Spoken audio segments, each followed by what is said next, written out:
nos va a llevar hasta las 5 de la tarde. A continuación, tengo el gusto de presentaros a un compañero que tengo la suerte de conocerlo desde hace 2 años y medio aproximadamente, casi 3, que es Juan Antonio Agudo, que trabaja en el Ayuntamiento de Badajoz.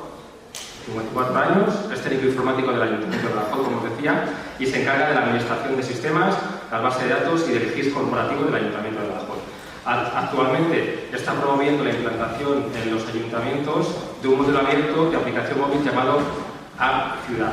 Él, Juan Antonio, nos va a hablar sobre qué conjuntos de datos publicar y sobre todo de esa guía de 80 conjuntos de datos en las que él, Enrique, un servidor y algunas personas más, como son Paloma, que trabaja en el Instituto Geográfico Nacional, Nuria Mortillo, de la Universidad Politécnica de Valencia, y Esther Minguela, de Localidata, y Casey, de Casey, de ASEDIE, hemos estado trabajando en esta guía de 80 conjuntos de datos, que lo que intentamos es intentar a los ayuntamientos facilitarles el camino, la senda de qué conjuntos de datos publicar. Dejo el testigo a Juan y nada más. Juan, todo tuyo.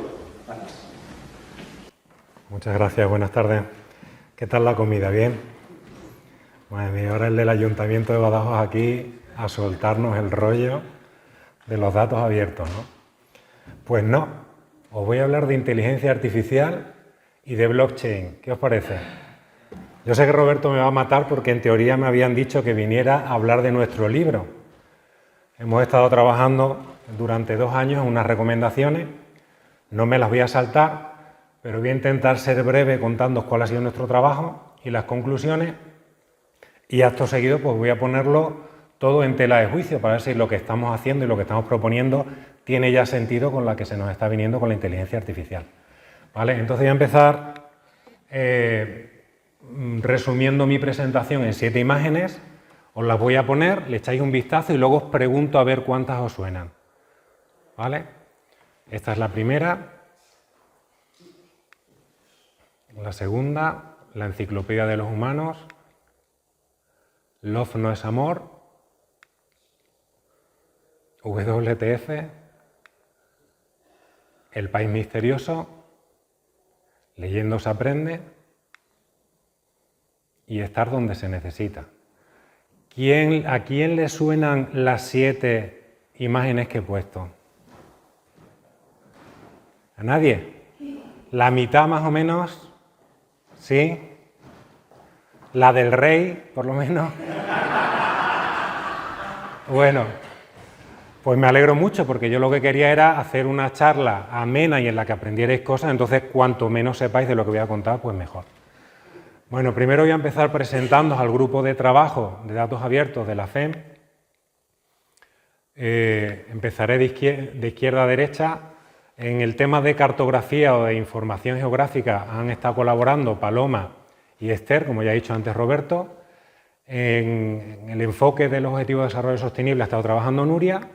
Hemos tenido la suerte de contar con una inglesa nativa, Casey, que nos ha ayudado con las traducciones y además ha estado aportando el punto de vista de las empresas.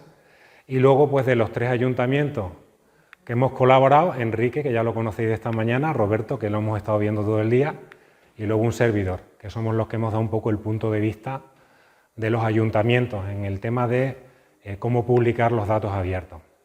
Bueno, supuestamente Roberto me había encargado que os enseñara la página web que hemos hecho, donde hemos catalogado toda la información que tienen los ayuntamientos y que creemos que sería interesante que se publicara. Yo os pregunto ahora qué querríais que el ayuntamiento vuestro publicara, y posiblemente lo que se os ocurra tiene que estar en esos 80 conjuntos de datos. Y si alguien me dice alguno que no se nos ocurrió, pues ya los tenemos para la versión del año que viene, que serán 90 conjuntos de datos, ¿vale? Entonces, nuestro trabajo saldrá en papel, pero hemos querido hacer una aplicación web para recoger nuestras recomendaciones en distintas vertientes. La primera vertiente es que hemos clasificado los conjuntos de datos por sectores, tal y como está reconocido por la norma técnica de interoperabilidad. Pues los sectores que afectan a cultura y ocio, a la sociedad, a la economía, etcétera, etcétera, al medio ambiente. Y entonces, ¿para qué es útil esto para los ayuntamientos? Pues porque podemos repartir, yo pongo ahí por servicio, en cada ayuntamiento, dependiendo de los conjuntos de datos que estén asociados a cada categoría, pues por ejemplo, los que son de seguridad, pues hay que decírselo a la policía local, los que son de transporte, al servicio de transporte o de movilidad, lo que tenga cada ayuntamiento. Entonces, nos parecía que era una vertiente que sí había que abordar. Lo que hemos hecho después ha sido pues, estudiarnos todo lo que está publicando Europa, que lo hemos estado comentando esta mañana. Europa piensa que hay una serie de información que habría que publicar sí o sí. Nosotros hemos identificado cuáles de esos conjuntos de datos son propiedad de los ayuntamientos. Los hemos identificado y los hemos puesto en nuestra guía. Hemos tratado también la dimensión temporal. Hay conjuntos de datos que hay que publicarlos prácticamente a diario y hay otros pues, que tienen una frecuencia de publicación más lenta. Esto es interesante para los que no tienen hecho nada, que posiblemente mejor empiecen por los conjuntos de datos que se publican anualmente y no empiecen a atacar ya conjuntos de datos como los de movilidad, que bueno, exigen mucho esfuerzo. Luego, nuestra compañera Nuria ha hecho un esfuerzo increíble y se ha leído todos los objetivos de desarrollo sostenible y ha puesto en cada conjunto de datos qué objetivo de desarrollo sostenible le es aplicable. Ha hecho un mapa y luego además ha hecho otra cosa muy buena, y es que todos los indicadores que había publicado la ONU de desarrollo sostenible, ella los ha adaptado a los municipios. Todo este trabajo lo tenemos en la página web, que ya os daré al final porque si no Roberto me mata. Más cosas, la Ley de Transparencia de 2013, los ayuntamientos tenían que estar ya publicando un montón de información. Pues hemos cogido esos conjuntos de datos que los ayuntamientos están obligados a publicar, los hemos identificado con un indicador del mapa InfoParticipa que dice qué parte de la transparencia se cubre con ese conjunto de datos y también los hemos identificado. Y estos conjuntos de datos habría que publicarlos desde el año 2013, ¿vale? ¿A cuánto estamos? 11 años de retraso ya. Y luego hemos recorrido todos los portales de datos abiertos de España buscando ejemplos sobre ayuntamientos que ya estaban publicando esta información para ver cómo lo hacían. Hemos puesto los enlaces en la página web y lo tendréis también en la versión de papel. En definitiva, de cada conjunto de datos, el que queráis, accidentes de tráfico, multa, los presupuestos generales, los hemos enfocado desde distintos puntos de vista. Si tienen o no información cartográfica, si están afectados por transparencia, si hay que anonimizarlos, si están afectados por algún objetivo de desarrollo sostenible, si se pueden desglosar por edad, por sexo, qué tipo de representación visual es más recomendable, en fin. Es un trabajo que ha llevado 2 años, yo creo que es muy útil para los ayuntamientos, saldrá la versión en papel y os daremos el enlace para que podáis consultar esta información vía web. ¿Qué tienen que hacer los ayuntamientos? Estoy hablando aquí en vez de hablar aquí. ¿Se me oye bien? Era para ver la presentación un poco mejor. Bueno, pues los ayuntamientos, a día de hoy, estamos utilizando aplicaciones que almacenan la información. Esas aplicaciones que utilizamos en los ayuntamientos nos las han hecho empresas que posiblemente pues, han metido la información como a ellos les ha parecido. Y luego están los funcionarios gestionando esa información que viene pues, de la ciudadanía y del devenir de la ciudad. Esa información que está en las bases de datos de las aplicaciones hay que pasarla en fichero Excel o CSV a los informáticos y los informáticos nos encargamos de publicarla en Internet a través del portal de datos abiertos.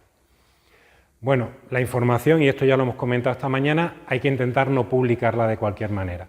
Ese señor, Tim Berners-Lee, fue el que inventó Internet a principios de los 90 y él ya estableció una serie de categorías diciendo más o menos a qué nivel ya empieza a ser aceptable que se publique información.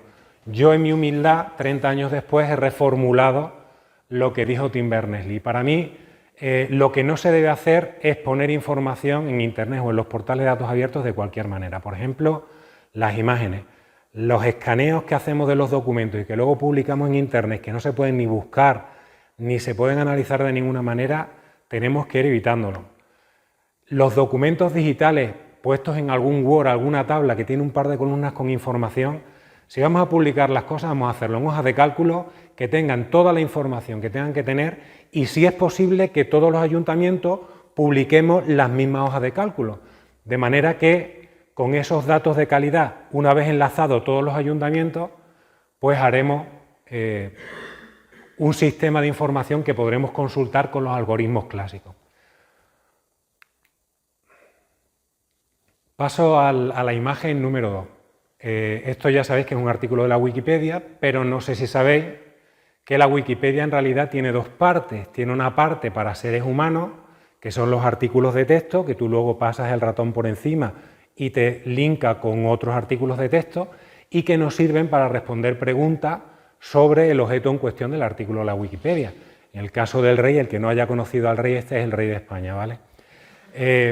Por ejemplo, podemos responder dónde estudió el rey, cuándo se casó, cuántos hijos tiene, pero con la parte de la Wikipedia de los humanos no podemos responder preguntas un poco más complejas, como por ejemplo cuántos reyes ha habido en España. Eso sí se puede hacer, lo que pasa es que no podemos hacerlo nosotros leyendo los artículos. Se puede hacer porque en la parte derecha de los artículos, las personas que crean los artículos en la Wikipedia luego anotan una serie de información que están pensadas para que las máquinas estructuren los datos y nos puedan resolver consultas más complejas. ¿Qué datos hay que poner en un artículo de la Wikipedia? Pues dependiendo, si es una persona se ponen esos, si es una obra musical se ponen otros, si es un animal se ponen los que se ponen, si es una ubicación, si es una organización, en fin. ¿Cómo saben los que escriben en la Wikipedia qué datos tienen que poner en los artículos para que luego se pueda indexar esa información y responder preguntas complejas?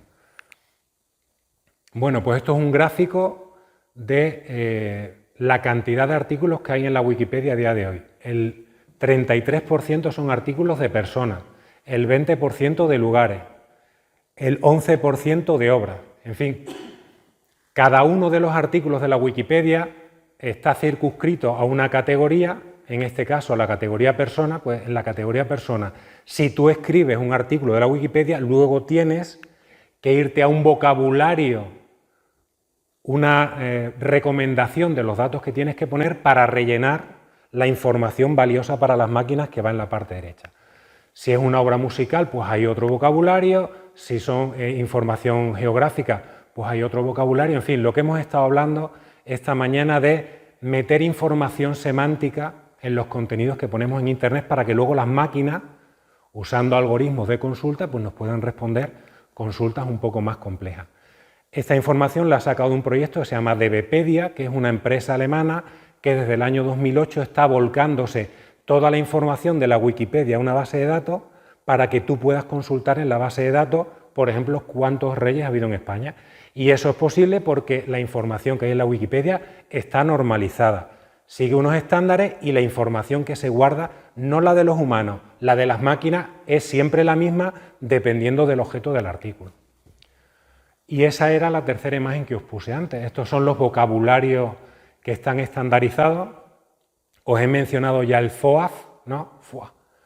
Pues ese es el que se utiliza para información de personas. El tamaño de los círculos indica cuál es el uso que se le está dando. Cuanto más grande es el círculo, más fuentes de información están utilizando los atributos que se recomiendan en esos vocabularios. ¿Vale? Love realmente no era amor, era Linked Open Vocabularies. ¿Vale? Esa página, aquí os pongo un ejemplo de para qué sirve un vocabulario, pero bueno, me salto un poco los tecnicismos. Se recomienda en el vocabulario FOAS que cuando pongáis información de una persona en Internet pongáis su nombre, sus apellidos, una imagen, el género, la edad y la fecha de nacimiento.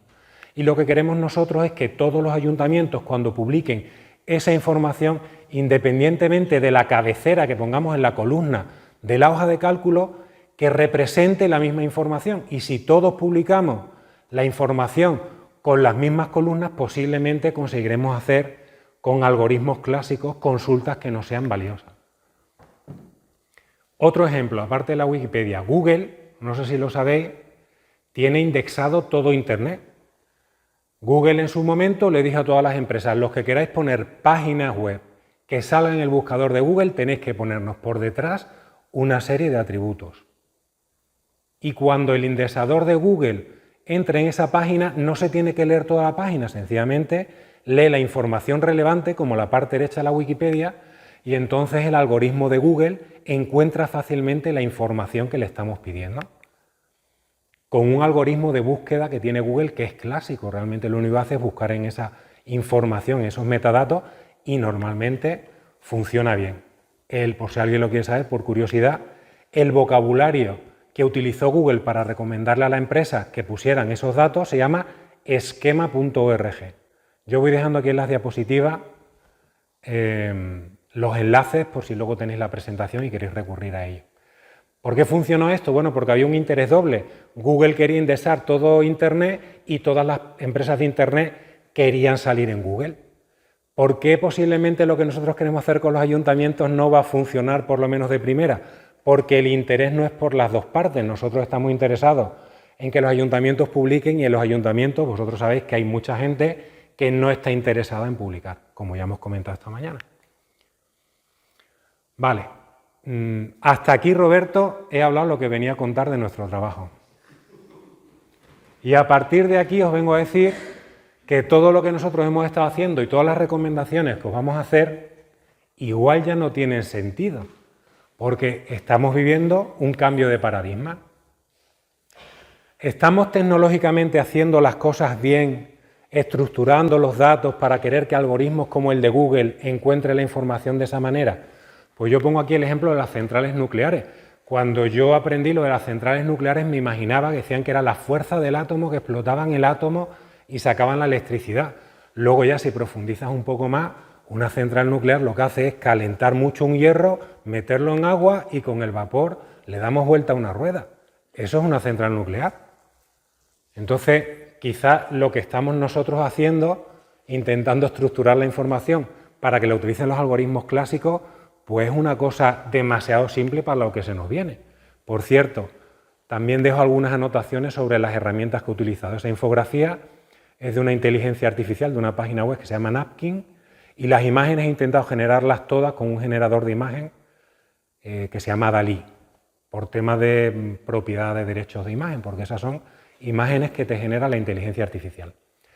Otros cambios de paradigma que hemos vivido, pues cuando llegó la imprenta de Gutenberg. Otro cambio de paradigma, pues cuando pasamos de arar los campos con animales a hacerlos con máquinas.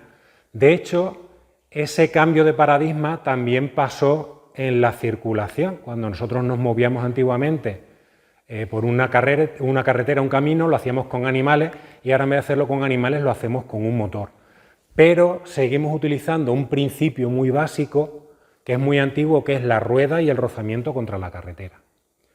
Y ahora, haciendo un razonamiento un poco enrevesado, os voy a plantear que si nosotros estamos diciendo que los ayuntamientos hagan estas carreteras para que comuniquemos los datos de unos ayuntamientos con otros, y ahora ha caído un rayo del cielo y se ha inventado ya la teletransportación, pues que a lo mejor ya no tenemos que hacer nada de lo que estamos hablando. Lo siento por los ponentes de esta mañana. Igual nos vamos de aquí esta tarde pensando en que la inteligencia artificial, tristemente, nos va a resolver la vida. Ventajas e inconvenientes que tiene la teletransportación, véase la inteligencia artificial. Con la teletransportación ya no hacen falta carreteras. Con la inteligencia artificial ya no hace falta que nos molestemos en publicar las hojas de cálculo. Y además la inteligencia artificial hace el viaje más rápido. De hecho, luego lo comprobaremos. ¿Desventajas que tiene la inteligencia artificial? Pues necesita mucha energía, necesita mucha potencia de cálculo y lo más importante, la inteligencia artificial no te va a dar nunca lo que tú buscas. Te va a ayudar a encontrarlo y te va a ayudar a afinarlo, pero no te lleva al sitio que vas. Porque yo esta mañana, escuchando el tema de la ordenanza del gobierno del dato, yo digo, pues le pongo a ChatGPT, le cargo 8.000 PDFs con todas las ordenanzas del dato que hay en todos los idiomas del mundo y a lo mejor me da una ordenanza del dato. Pues me la dará, pero claro, me da una ordenanza del dato que tengo que revisar, que tengo que ampliar y que tengo que supervisar y aprobar yo como humano, porque la inteligencia artificial, lo siento, no va a hacer el trabajo, por lo menos a día de hoy. Aquí hago una comparativa entre lo que hemos hablado antes. Yo hago una búsqueda en Google, pongo datos abiertos y me salen las páginas que Google considera que me pueden interesar más, otras búsquedas que han hecho personas que han consultado datos abiertos y un artículo a la derecha de alguna página web que es especialmente relevante. En este caso la Wikipedia. Bueno, otra recomendación. Esto os recuerdo que es posible porque Google utilizó una forma de organizar la información que le permite hacer esto. Ahora ya llega un buscador que se llama Perplexity. Y Perplexity yo le pongo datos abiertos y lo que hace es encontrarme las páginas de Google, leérselas y hacerme un resumen. Entonces, si yo lo que estaba buscando era la información esa en concreta, pues ya no tengo que meterme en las páginas web. Y luego me recomienda, dice, pues ya que te has metido en datos abiertos, igual te interesan también estos temas. Ese buscador Perplexity te pone arriba cuáles son sus fuentes de datos. Por cierto, está el Ayuntamiento de Madrid, Enrique. Él lo que ha hecho básicamente en tiempo real ha sido leerse esas 8 páginas web y me ha hecho aquí un resumen. Como datos abiertos yo más o menos los entiendo, no busco eso, busco algo más avanzado. Pero para alguien que no sepa lo que son datos abiertos, ¿para qué me voy a ir ya a Google? Vamos a ir cambiando y vamos a ir a herramientas que nos facilitan el trabajo, que es lo que está haciendo a día de hoy la inteligencia artificial. Acortarnos los tiempos de lo que sabemos, lo que buscamos. El que no sabe nada de datos abiertos, pues que empiece despacito por Google, que no hay prisa, ¿vale? Estamos pasando de esforzarnos muchísimo en estructurar la información para que un algoritmo clásico encuentre lo que buscamos y nos lo responda, a tener la información dispersa por ahí en la nube y que una inteligencia artificial, que por cierto le puse a ChatGPT, a DALL-E, que me hiciera una imagen de un robot amenazante y así es como se ve. Digo, ¿cómo te verías tú, DALL-E, cómo te verías tú con mala leche? Y me ha sacado eso. No es Terminator, entonces no tengo que pagar derechos de autor, ¿vale? ¿A dónde vamos? Bueno, pues si vamos a una jornada laboral de 0 días, esto se merece un buen aplauso, ¿no? Es que si las máquinas nos hacen el trabajo, pues no hay ningún problema. Yo estuve hablando el otro día con una conocida que estaba trabajando para un colectivo de discapacitados, que eran los sordos, y estaba muy en contra de la inteligencia artificial porque a ellos les va a quitar el trabajo súper rápido. Yo le dije, bueno, os tendréis que adaptar, pero si lo importante es ayudar a las personas que no oyen, pues no vamos ahora a cortar la inteligencia artificial, vamos a adaptarnos. Esta es una imagen de una película de Pixar que se llama Wall-E, que el planteamiento de sociedad futura que hace básicamente es la humanidad se ha cargado el planeta Tierra, pero viven felices en una nave espacial donde han perdido la capacidad de andar porque se han puesto gordos de estar todo el día delante de una pantalla. Me parece una sociedad futura posible, de hecho, como no desenganchemos a los niños, me parece más que probable. Otros planteamientos de la inteligencia artificial, pues ya los conocéis, ¿no? Las máquinas toman conciencia, se ponen en nuestra contra y nos exterminan. O bien nos utilizan como pila y luego tenemos que salirnos de Matrix para luchar contra ellas. Y más recientemente una película que se llama The Creator, que bueno, no es tan buena como las otras, pero plantea una sociedad futura en la que tenemos que convivir con la inteligencia artificial.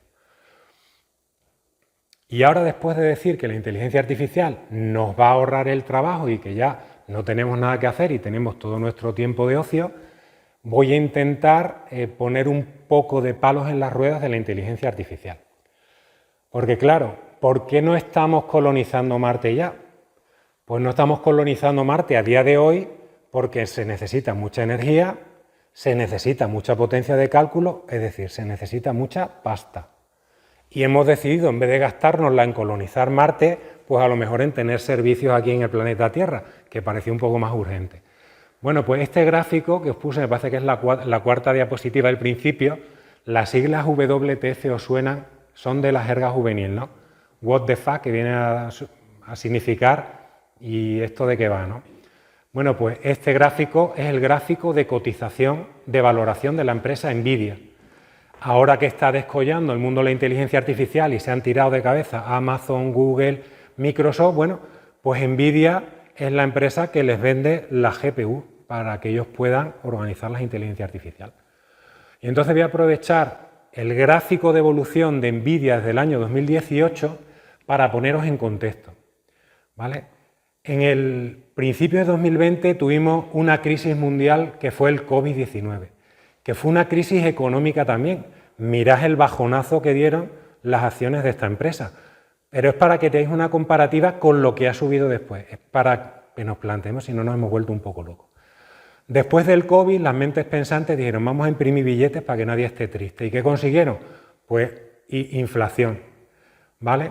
Y justo cuando ya parece que las cosas están volviendo a su cauce, noviembre de 2022, va a ser ahora 2 años, aparece ChatGPT. Y todo explota. Porque ChatGPT es la aplicación que ha registrado 100 millones de usuarios en el menor tiempo de toda la historia. Me parece que en 2 o 3 semanas se apuntaron 100 millones. ¿Quiénes eran esos 100 millones de usuarios? Los estudiantes que se iban diciendo puedes hacer el trabajo con ChatGPT y ya no hace falta que lo hagas tú. ChatGPT supuso una adaptación de los modelos de inteligencia artificial que se venían diseñando en los años anteriores, pero claro, con el que tú ya puedes conversar. Y entonces ChatGPT es un modelo del lenguaje de inteligencia artificial que ha aprendido a base de leer cosas en Internet, ha aprendido todos los idiomas y se puede comunicar contigo. De hecho, descubrieron que no solo aprendió los lenguajes humanos, sino que aprendió a programar en todos los lenguajes de programación de las máquinas. Y esa ha sido la primera aplicación que hay.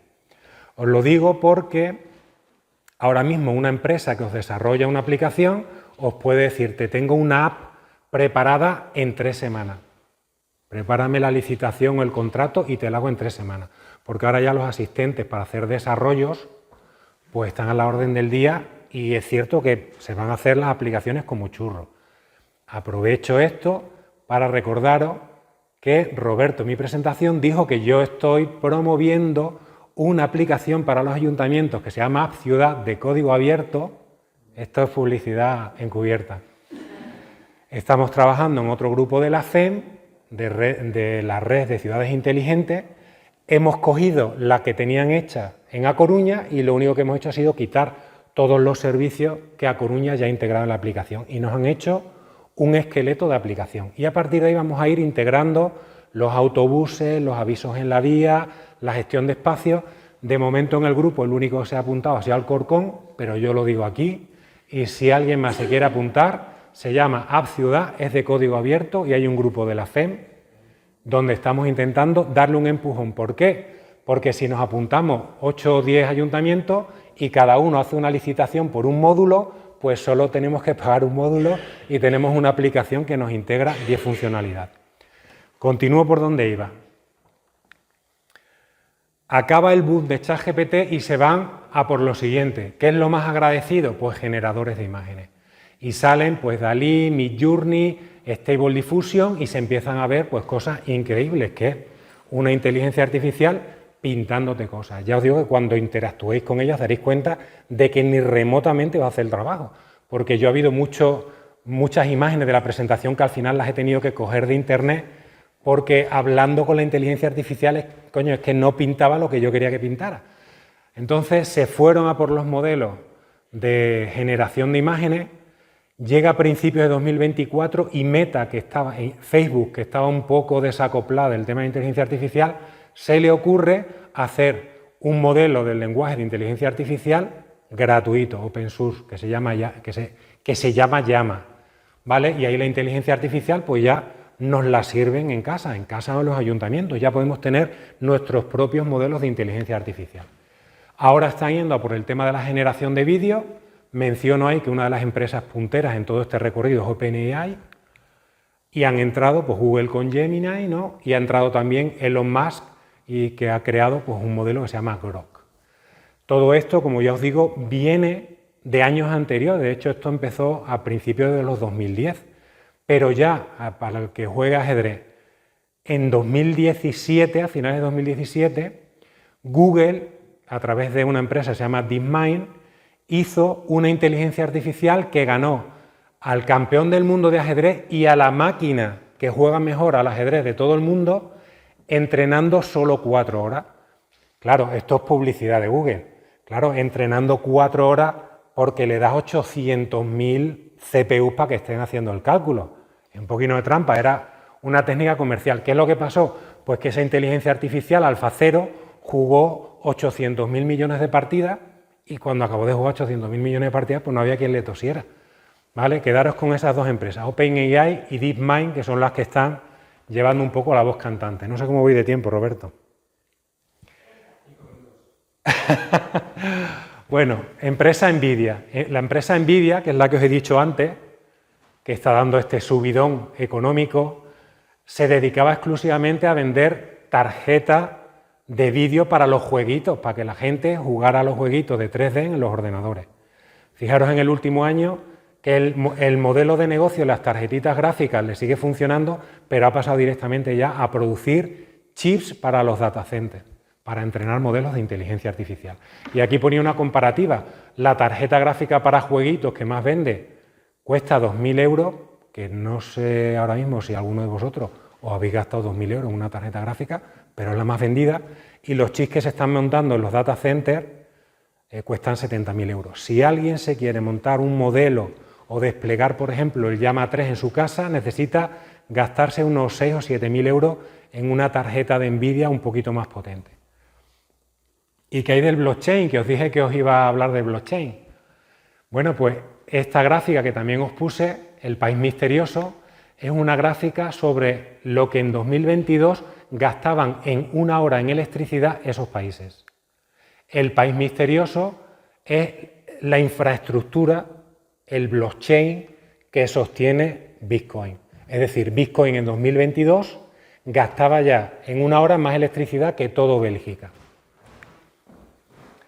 Mala noticia número 1, Bitcoin cada vez va a gastar más electricidad. De hecho, cuando llegó el tema de la inflación después del COVID, las decisiones de las mentes pensantes hicieron que blockchain gastara todavía más electricidad porque subió la cotización de la moneda. Mala noticia número 2, pues que no solo está Bitcoin, hay un montón de monedas digitales que tienen blockchain por detrás, es decir, están gastando un montonazo de energía. Y aquí, viendo el gráfico de Nvidia, pues me acordé que a finales de los años 90 vivimos un boom similar. ¿Qué boom vivimos a finales de los 90? Internet. Llegó Internet, todo se disparó, apareció Terra, ¿no? ¿Os acordáis de Terra algunos? Yahoo y unas cotizaciones de la leche, ¿no? ¿Y qué pasó al final? Pues la realidad. Y es, vamos más despacito, no corramos tanto. Estoy poniendo este gráfico porque no sé en qué punto del subidón estamos con la inteligencia artificial. Yo pronostico que en breve tiene que haber un pequeño parón, porque están invirtiendo muchos millones que no se van a ver realizados hasta que la gente sea más productiva o todos paguemos mensualmente ChatGPT. ¿Qué es lo que sí me di cuenta en el gráfico de los 2000? Que cuando acabó el boom de la burbuja de las .com, sí quedó un gap y las tecnológicas pasaron de valer 200 a valer 600. Ese salto en la valoración que nos hemos beneficiado todos fue Internet. Ahora ya no tenemos que ir a por fotocopias ni a la biblioteca, ni tenemos que comprar libros cuando necesitamos adquirir un conocimiento muy completo, muy concreto, porque tenemos Internet. Bueno, pues yo pronostico que eso será la inteligencia artificial. Después del boom, que no será este año o el año que viene, la inteligencia artificial quedará y nos ayudará. ¿Vale? ¿En qué momento se dejará de hablar de la inteligencia artificial como he hecho yo en esta charla para llamar vuestra atención?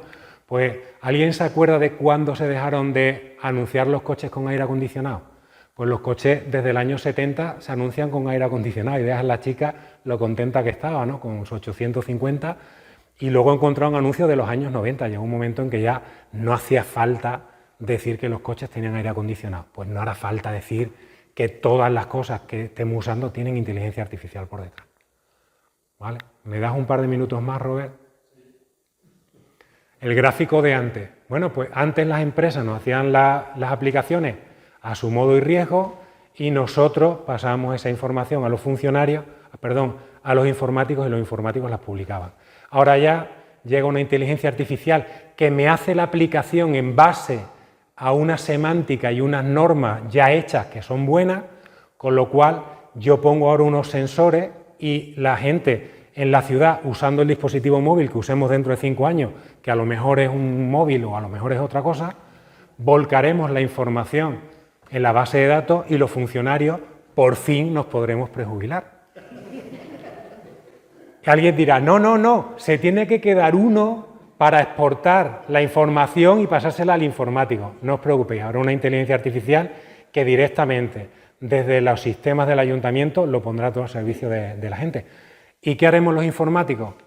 Pues, bueno, ya no hará falta ese proceso. Pues los informáticos nos fusionaremos con las máquinas y dominaremos el mundo. Película Transcendent que trata del 10º nivel de la inteligencia artificial. Se supone que va a pasar por 10 fases y en esa película tratan el tema de qué ocurre cuando ya volcamos nuestros conocimientos humanos en las máquinas se hacen autónomas y ya no tiene mucho sentido ser humanos clásicos, sino humanos mejorados con, en fin, con microchips dentro, etcétera, etcétera. Y yo creo que ya mi apología, un minuto, mi apología del trabajo que estamos haciendo. Esa es la gráfica de todo lo que se leyó ChatGPT. Se leyó toda la Wikipedia, todo el New York Times, se metió en todas las páginas de Google y ahora ya supuestamente lo sabe todo. Bueno, pues no. Está cogiendo datos de fuentes de información que pueden no ser fiables, ¿vale? Ese es el proceso de entrenamiento, que ya os digo que gastó mucha energía, de ChatGPT. ¿Y dónde vamos a estar nosotros ahora? Bueno, pues esta gráfica infernal está en la estrategia de inteligencia artificial de España del año 2024, que representa cómo se genera un modelo de inteligencia artificial, cómo se le nutre información y cómo luego se mejora y se le hace llegar al público. Pues nosotros estamos ahí, entrenando la inteligencia artificial con datos valiosos, verdaderos, bien estructurados, posiblemente creemos modelos de inteligencia artificial mucho mejores. Y si alguien quiere adaptar todo eso a su ciudad, pues luego le puede cargar un extra de información al modelo de inteligencia artificial y posiblemente pues podrá ayudarle mucho más. Aquí hago una referencia a que Mario Draghi ha hecho un informe diciendo que Europa se está quedando atrás, que China y Estados Unidos nos están comiendo por los pies y como conclusión Europa va a invertir 1.000 millones en inteligencia artificial el próximo año. Bueno, cuando salió ChatGPT, y esto fue hace 2 años, Microsoft puso sobre la mesa 10.000 millones, ¿vale? Para que veáis que la cosa está un poco desequilibrada. De hecho, si pensáis, las empresas tecnológicas que dominan Internet son todas americanas y algunas chinas y ninguna europea. Pues con inteligencia artificial, como no nos pongamos las pilas, pasará lo mismo. Último detalle, nota de prensa de la semana pasada. Hay empresas norteamericanas que están directamente contratando con eléctricas centrales nucleares enteras para tener energía para los centros de proceso de datos que están preparando para las inteligencias artificiales. Y nada, soy Juan Antonio Agudo, trabajo en el Ayuntamiento de Badajoz, formo parte del grupo de trabajo de datos abiertos de la FEM y vamos a seguir trabajando como venimos haciendo y os combinamos a que hagáis lo mismo para mejorar la vida de las personas. Eso es todo.